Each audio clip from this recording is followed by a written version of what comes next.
Hi guys, what's up and welcome back to my channel. I hope you're all doing good as always, and in today's video I'm going to be reviewing the Femina Miss India 2022 pageant, the finale of which happened on the 3rd of July, so just a few days ago.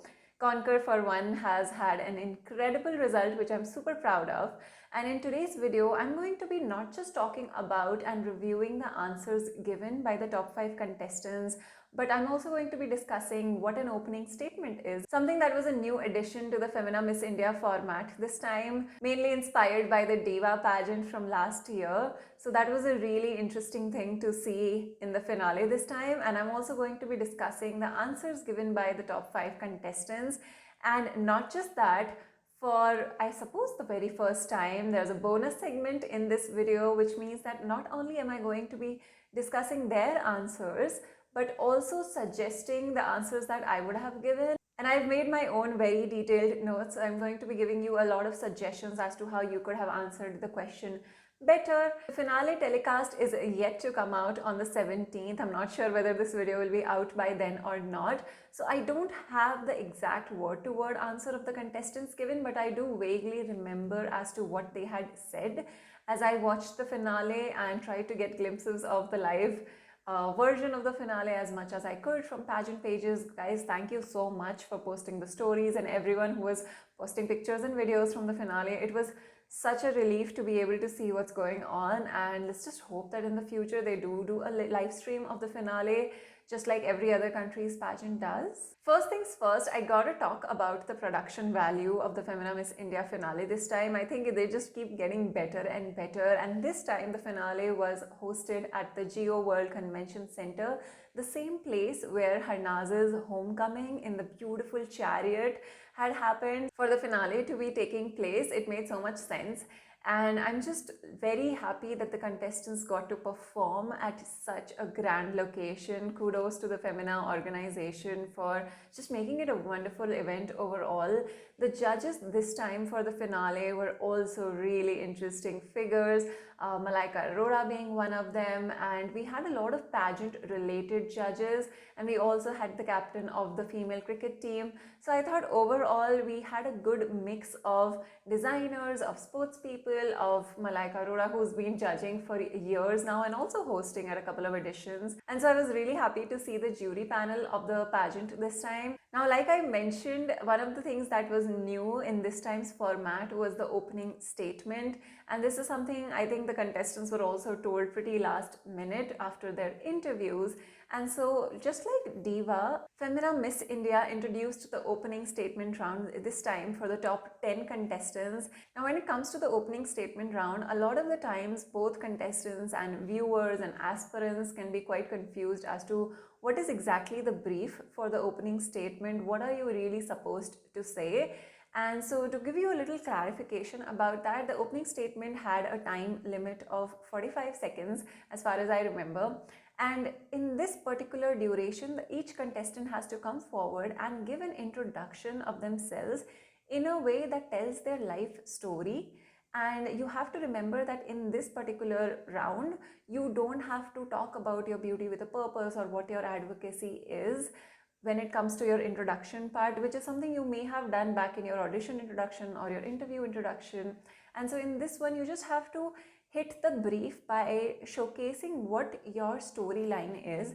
And it's something that we discuss at Conquer even while drafting the very first introduction of a pageant contestant. That is, what is your story? Because that's what people are going to remember you for. And so it could be a journey of a girl who was really shy and introverted and was coming from a family background where most conventional career paths were the only options given to her, and then she chose to follow her heart, and through courage, conviction and hard work, she is now on this stage. Now that's just one generic template of a storyline that could be an opening statement. What matters here is how impactful and memorable you make your opening statement.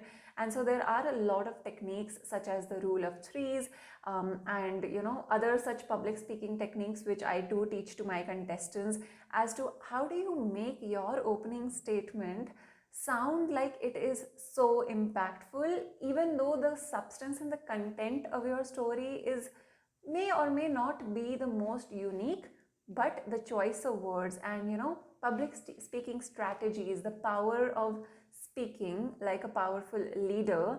These are a couple of sections that are covered at the courses in Conquer. And so these techniques is what I was using to help Pragna and Likita to be able to draft their opening statements, which we did work on word by word. And similarly, for instance, Likita's opening statement included her journey of how she's not just a doctor, but a girl who decided that if you don't decide your life for yourself, then somebody else will. I love that line. And so introducing certain quotes is also a genius idea, because people will not remember your 45-second opening statement, and it doesn't even need to be 45 seconds. If you can wrap it up with impact in 30 seconds, that also works. And so you don't necessarily always have to hit the maximum time duration given to you. As long as you are crisp, concise, and you've put your point forward with confidence. And this is where your voice modulation techniques also come into place.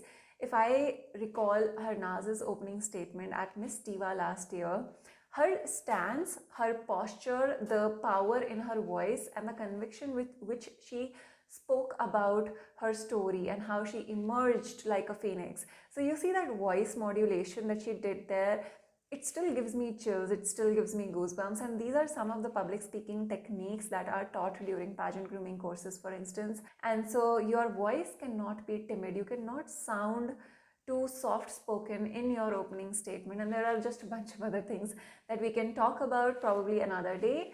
But this is what the opening statement is all about. It gives you an opportunity to showcase your life story and not your pageant purpose. Where do you come from and what brought you here, and how are you going to be inspiring to everyone watching that pageant right now?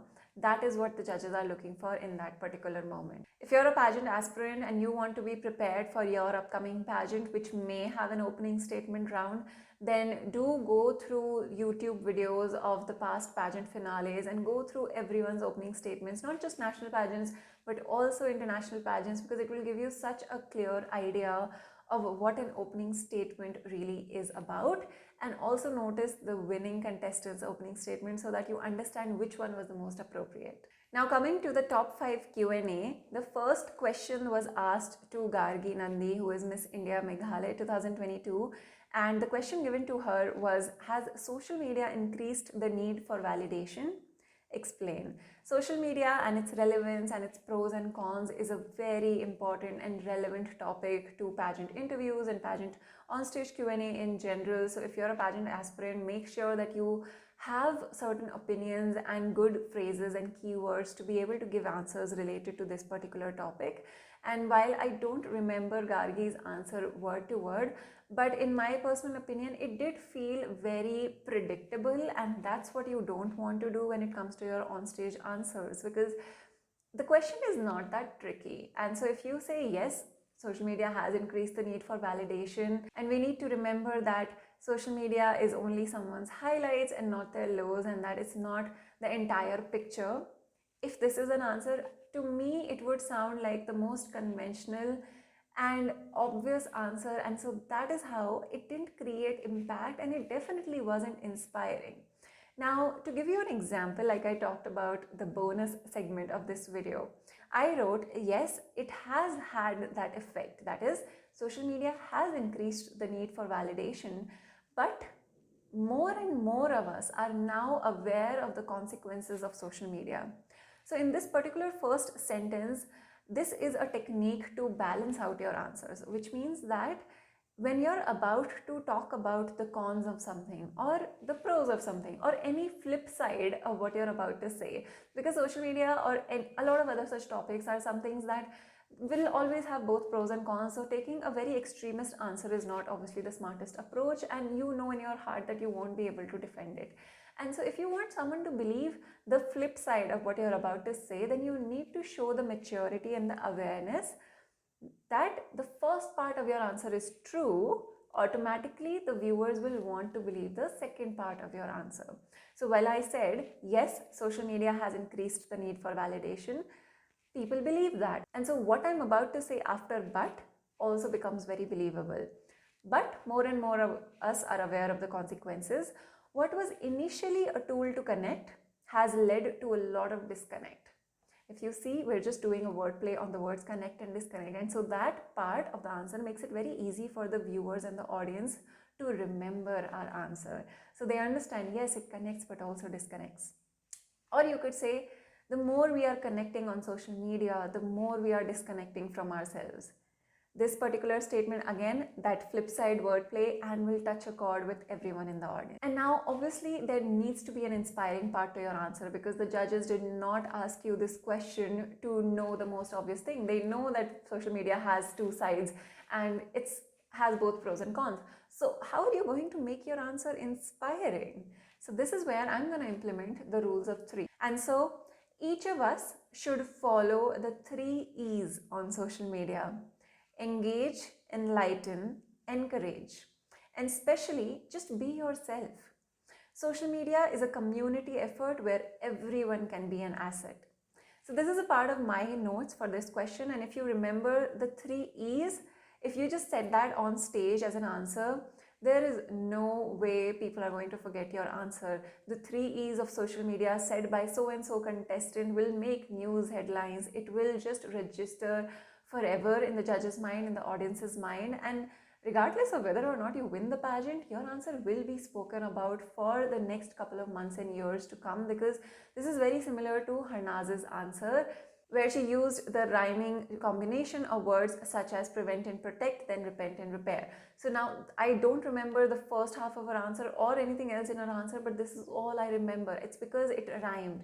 So there are a lot of such techniques that we can use to make our answers impactful. So this is just one example, and if you are looking to learn more of such techniques, very easy shortcuts and techniques that will make your answers stand out from all other contestants, then do check out the link in the description box below, because I teach such techniques to all of my students at Conquer. Now, before moving on to further questions that were asked to the top 5 and similar impactful answers that I'm about to share with you, when it comes to beauty pageants, makeup is inevitable.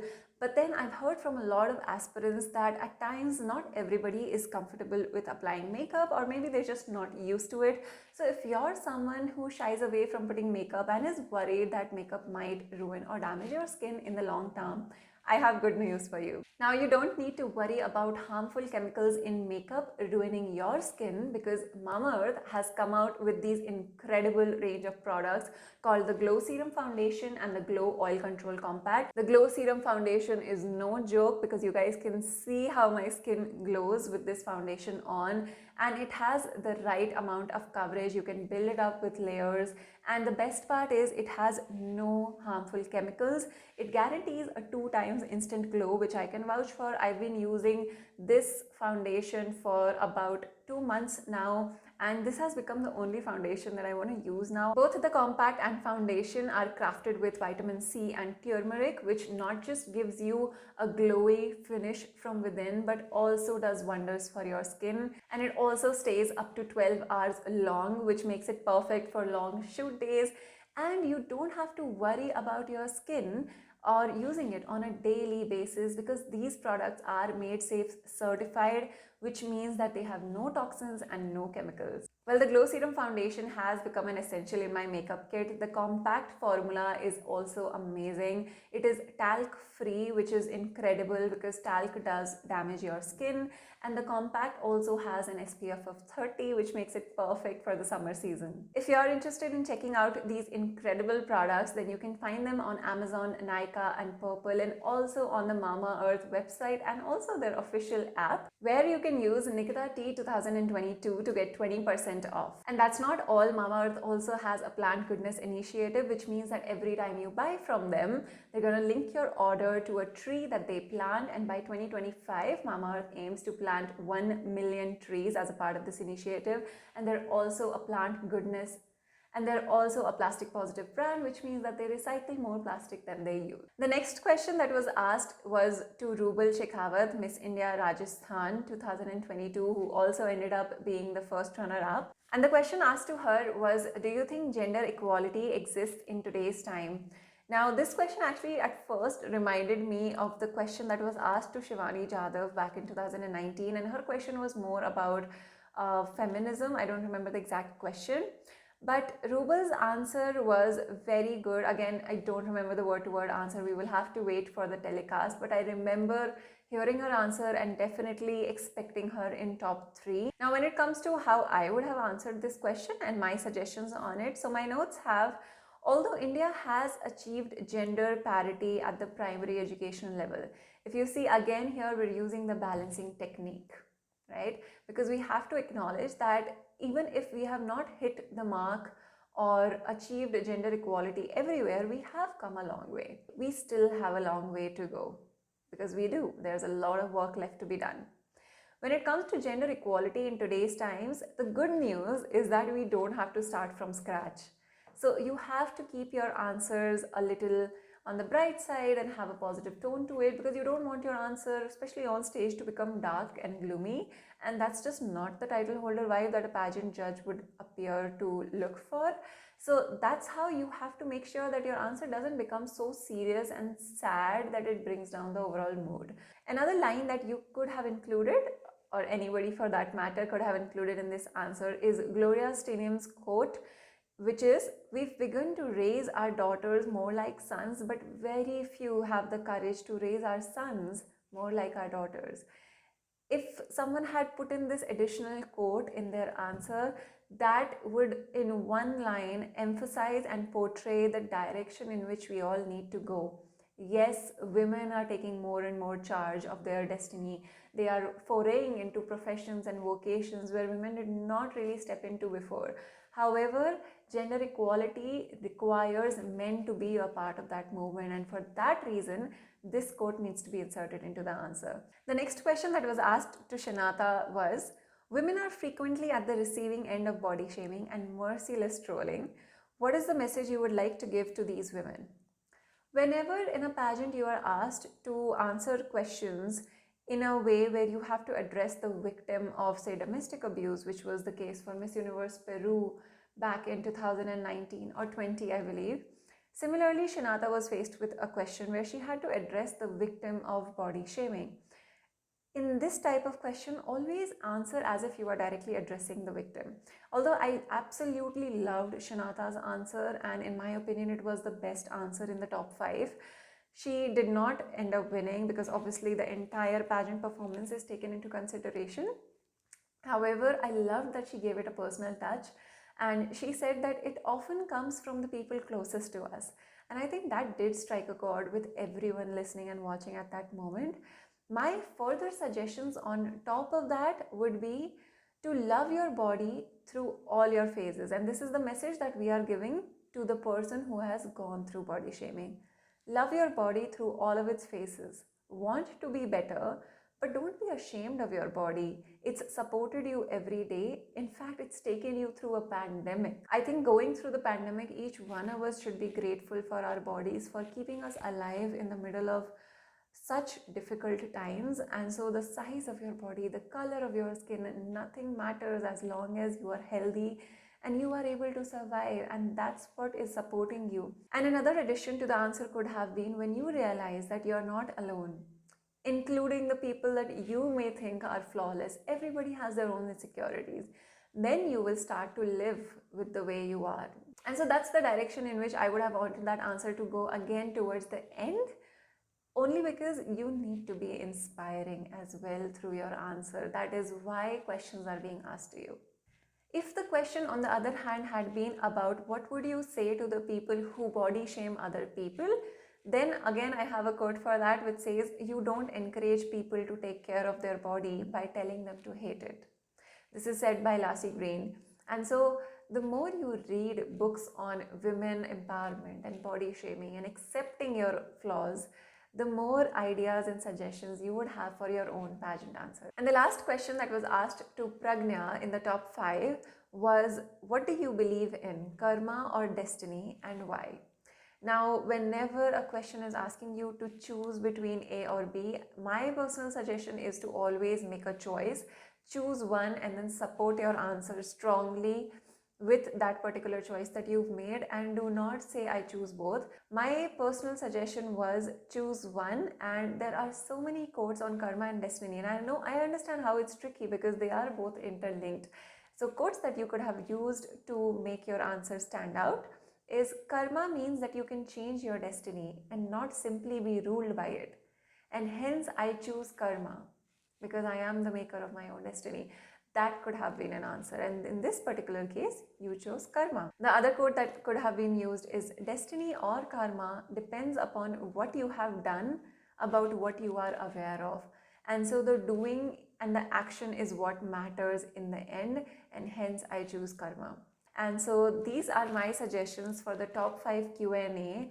Comment down how you would have answered any of the top 5 questions of Femina Miss India, and I would love to go through your answers, and I will pin and like the answers that I find the best. I hope you guys will enjoy participating in such an activity, and maybe we can do more of such activities on this channel, because that would motivate me to make more videos talking about suggestions for pageant questions. And that brings me to the end of today's video. Let me know if you want me to review the Q&A segment of any other pageant. As always, I love you guys so much, and I will see you very soon in my next video. Bye bye.